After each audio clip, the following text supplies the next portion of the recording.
दोस्तों, middle east में Saudi अरब के पूर्वी छोर पर मौजूद है कतर, जो कि एक प्रायद्वीपीय देश है। यानी ये देश फारस की खाड़ी में यानी पर्शियन गल्फ में लगभग 160 किलोमीटर तक फैला है और तीन तरफ से पानी से घिरा हुआ है और एक तरफ से ज़मीन यानी कि सऊदी अरब से घिरा हुआ है।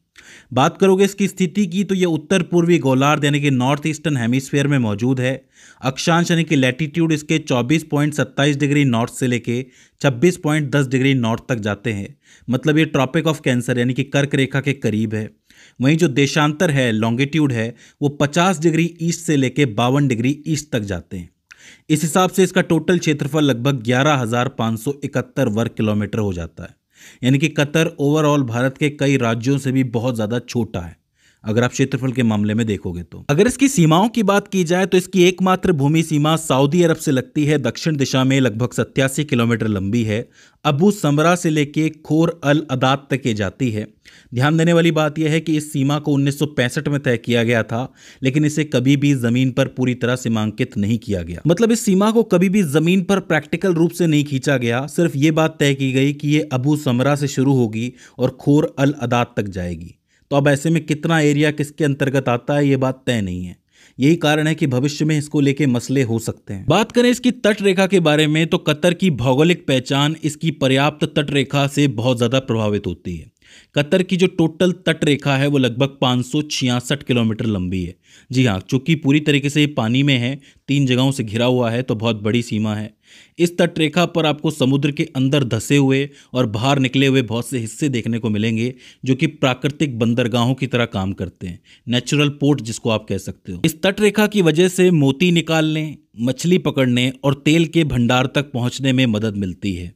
फारस की खाड़ी में जितनी भी प्रवाल भित्तियां हैं जिसको आप कोरल रीफ कहते हो, उनमें से 48% जो है वो कतर के पानी में मौजूद है, जो यहाँ की समुद्री जैव विविधता को दिखाता है। मतलब समुद्री जो बायोडायवर्सिटी है वो यहाँ पर मौजूद है। अगर हम कतर के समुद्री इलाके की बात करें तो देखो, कतर का दावा लगभग 12 समुद्री मील यानी कि 22.2 किलोमीटर के क्षेत्रीय समुद्र पर है। जितना भी क्षेत्रीय समुद्र है उसमें 22 किलोमीटर तक का इसका दावा है। वहीं 24 समुद्री मील यानी कि 44.4 किलोमीटर तक का इलाका इसका संलग्न क्षेत्र है, यानी कि कंटिग्यूअस क्षेत्र है। आपको पता है कि ये 24 मील के अंदर फैला हुआ होता है। ये नॉर्मल सी ज्योग्राफी की बात है, पता होना जरूरी है। तो क्षेत्रीय समुद्र कितना है? 12 समुद्री मील है और संलग्न क्षेत्र कितना है? 24 समुद्री मील है। तो इसे आपको याद रखना है। इसी में कतर के पास लगभग 31,590 वर्ग किलोमीटर का विशेष आर्थिक क्षेत्र भी है, यानी कि EEZ भी है। तो इसे भी आपको याद रखना है। ये जितनी भी समुद्री सीमाएं हैं इनको अप्रैल 1992 में कानून बनाकर मंजूरी दी गई थी। इन सभी को आपको याद रखना है। अब चूंकि हम तटरेखा के बारे में बात कर रहे हैं तो हमें हवार द्वीप समूह के बारे में बात करने की जरूरत है, क्योंकि यहाँ पर कतर का एक विवाद चल रहा है। ये जो हवार द्वीप समूह है ये बहरीन का हिस्सा है, लेकिन कतर के पश्चिमी तट से केवल 1.9 किलोमीटर की दूरी पर है। यानी कि कतर के बिल्कुल ही पास है, समझो लगा हुआ हिस्सा है। ये जो द्वीप है ये कतर और बहरीन के बीच चले आ रहे एक लंबे जमीनी विवाद का हिस्सा है। बहरीन और कतर के बीच में इसे ही लेकर जो विवाद हैं वो चलते रहते हैं। इसके अलावा कतर के द्वीप समूहों में एक हलूल द्वीप भी बहुत महत्वपूर्ण है, क्योंकि जितना भी तेल होता है वो यहीं पर जमा किया जाता है। तो इस चीज़ को आपको याद रखना है। एक बात याद रखना कि कुल मिलाकर कतर के पास खुले समुद्र में टोटल 27 द्वीप हैं। कितने हैं? 27 द्वीप हैं। तो तटरेखा से संबंधित बातें याद रखना ज़रूरी है। बात करते हैं कतर की राजधानी के बारे में। तो कतर की राजधानी है दोहा, जो देश का एक जीवंत केंद्र है। शहर का उचित क्षेत्र लगभग 132 वर्ग किलोमीटर में फैला है। अगर 2020 तक की बात करें तो दोहा की कुल जनसंख्या लगभग 11,86,023 थी, जिसका अर्थ ये हुआ कि कतर की लगभग आधी जनसंख्या जो है वो उसकी राजधानी में ही रहती है। तो अब आप समझ सकते हो कि कितना डेंस इलाका है। ये डेंस है लेकिन फिर भी लोग आराम से रह रहे हैं, ऐसा नहीं है कि कोई दिक्कत है, बढ़िया तरीके से रह रहे हैं। बात करें कतर की स्थलाकृति और भू आकृति के बारे में तो देखो, कतर की ज़्यादातर ज़मीन जो है वो सपाट और पथरीली मिलेगी। यहाँ का जो सबसे ऊंचा बिंदु है वो कुरैन अबू अल बाउल है, जो सिर्फ 103 मीटर ऊंचा है। यानी कि यहाँ की ज़मीन जो है वो ज़्यादा ऊंची नीची नहीं है। यहाँ पथरीले इलाके को हज़म कहा जाता है और नरम मिट्टी वाले इलाके को रौद कहा जाता है। याद रखना, हज़म और रौद। पश्चिम और उत्तर पश्चिमी तटों पर आपको चूना पत्थर के छोटे छोटे पहाड़ भी देखने को मिलेंगे, लेकिन वो ज़्यादा ऊंचे नहीं हैं। कतर के दक्षिण पूर्वी हिस्से में बड़े बड़े रेत के टीले देखने को मिलते हैं। खोर अल अदाद जिसे अंतर्देशीय समुद्र भी कहा जाता है, इसका एक बेहतरीन उदाहरण है। ये जो है दोहा से लगभग 78 किलोमीटर दक्षिण में स्थित है, सऊदी अरब की सीमा के पास। यह एक अनोखी खारी खाड़ी है जिसे यूनेस्को ने प्रकृति रिजर्व के रूप में जगह दी है, तो इसे याद रखना बहुत ज़रूरी है। इस जगह पर जो रेत के टीले हैं वो लगभग 40 मीटर तक ऊंचे होते हैं और सीधे समुद्र से मिलते हैं, फारस की खाड़ी से मिलते हैं, जो कि देखने में बहुत शानदार लगता है। तो इस जगह को आपको याद रखना है। बात करते हैं सबसे इंपॉर्टेंट कतर की जल व्यवस्था के बारे में। देखो, कतर में कोई स्थायी नदी नहीं है, ना ही मीठे पानी की कोई झील है। ऐसा इसलिए है क्योंकि यहाँ पर बहुत ज़्यादा सूखा इलाका है और रेगिस्तानी माहौल बना रहता है। नदियों की जगह यहाँ पर वादियाँ हैं जो कि मौसमी घाटियाँ भी कहलाती हैं। होता यह है कि सर्दियों में जब थोड़ी बहुत बारिश होती है तो इससे जो पानी है वो इन वादियों में जमा हो जाता है, जिससे कि ये जगह हरी भरी हो जाती है। वादी दिब्यान उत्तरी कतर में इसका एक बहुत इंपॉर्टेंट उदाहरण है जिसे याद रखने की ज़रूरत है। यहाँ कुछ खास रेगिस्तानी पौधे और रंग बिरंगे जंगली फूल भी उगते हैं। वादी दिब्यान अपनी बनावट के लिए खास है क्योंकि यहाँ छोटे छोटे तालाब बन जाते हैं जहाँ बारिश का पानी इकट्ठा हो जाता है। एक जनजाति यहाँ पर रहती थी जिसका नाम है बेडुइन जनजाति।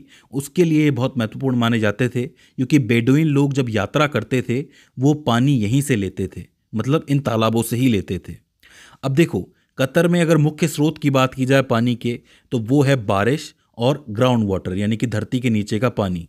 लेकिन यहाँ पर बारिश बहुत कम होती है, लगभग 70 से 81 मिलीमीटर के आसपास सालाना। तो इसका मतलब ये लोग बारिश पर तो निर्भर कर नहीं सकते। चूंकि यहाँ की जनसंख्या भी अच्छी खासी है तो इस बढ़ती हुई जनसंख्या के लिए ये पानी काफ़ी नहीं है। यही कारण है कि जो कतर है वो समुद्र के पानी को मीठा करता है, मतलब एक प्रोसेस करता है जिसको हम डिसैलिनेशन कहते हैं, जिसमें नमक निकाला जाता है पानी से और उसको मीठा किया जाता है।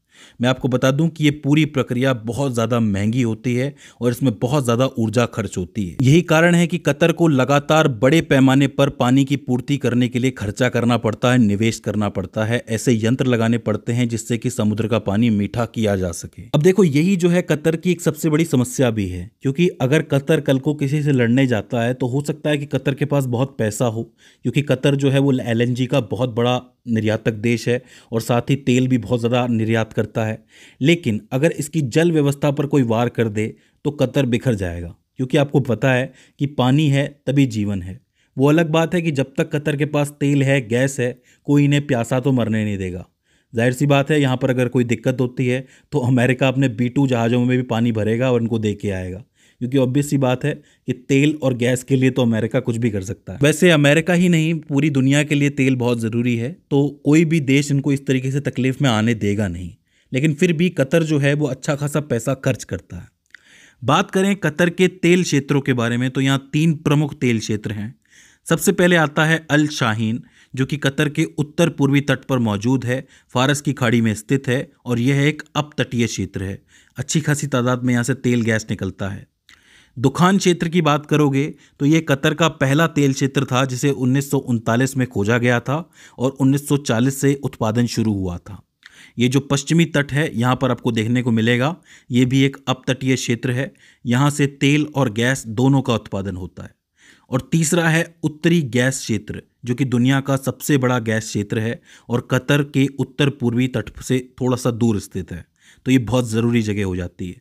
तो कतर एक प्रमुख निर्यातक हो जाता है LNG का, लिक्विड नेचुरल गैस का, तो इसे आपको याद रखना है। ध्यान देने वाली बात यह है कि तेल यानी कि क्रूड ऑयल, गैस यानी कि LNG, मछली पकड़ना और मोती के व्यापार की बदौलत जो कतर है वो आर्थिक रूप से बहुत ज़्यादा मजबूत हुआ है। यही कारण है कि आपको कतर के अंदर बहुत ज़्यादा विकास भी देखने को मिलेगा। ज़्यादा बड़ा एरिया भी नहीं है, पैसा भी अच्छा खासा आता है, तो इस वजह से आपको यहाँ पर इंफ्रास्ट्रक्चर अच्छा देखने को मिलेगा। जाहिर सी बात है कि जो समुद्र के पानी को मीठा करके पी रहे हों वो कितना ही आगे होंगे पैसे के मामले में, आप जान सकते हो। लेकिन यहाँ पर थोड़े से डिसएडवांटेजेस भी हैं, जैसे कि ज़मीन हो गई, ज़मीन को लेकर विवाद हो सकता है। एक तो बहरीन के साथ चल ही रहा है, कल को सऊदी अरब के साथ भी शुरू हो सकता है। छोटी मोटी घुसपैठ भी देखने को मिलती है। इसके अलावा जल तो एक बहुत बड़ी समस्या है कि जल को अगर किसी ने टारगेट कर दिया तो कतर के लिए मुसीबत हो जाएगी, तो ये चीज़ याद रखने की ज़रूरत है। दोस्तों, ये हो जाता है कतर का बेसिक भूगोल। आई होप आपको समझ में आया होगा और इस वीडियो से आपने कुछ ना कुछ नया ज़रूर सीखा होगा। अगर इसके बाद भी इसके अंदर आपको कोई क्वेरी आती है, कोई दिक्कत आती है, तो आप हमें कमेंट सेक्शन में बता सकते हैं। तो दोस्तों, आज की इस वीडियो के अंदर बस इतना ही। See you in the next one.